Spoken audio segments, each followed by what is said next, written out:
Bungangera ka kasi. Aba, ginaganyan mo na ako ngayon? Noon nung naligaw ka pa lang sa akin, lumuluhod ka pa para lang sagutin kita? Lumuhod? Kailan ba ako lumuhod sa'yo? Bakit hindi ba? Lumuhod ka at nagmakaawa para lang sagutin kita, tapos ngayon ginaganyan mo ko?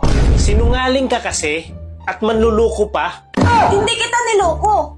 Hindi ko matandaan kung kailan kita niloko. At saka hindi ko ugali yan. Yan ang hirap sa'yo. Hindi mo na alam na nakakapanluko ka na ng kapwa. Sige, kung niloko kita, paano kita niloko?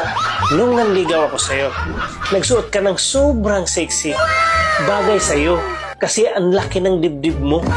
Oh, saan ang panluloko dun? Dapat na matuwa ka pa eh.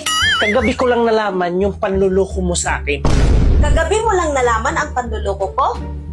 Paano kita niloko? Kasi kagabi, pagtanggal ko ng bra mo, nawala yung buko lang dibdib mo. Siyempre nagtaka ko kung saan. Pagsilip ko, 2 kulugo na lang yung nakikita ko. Manluloko ka.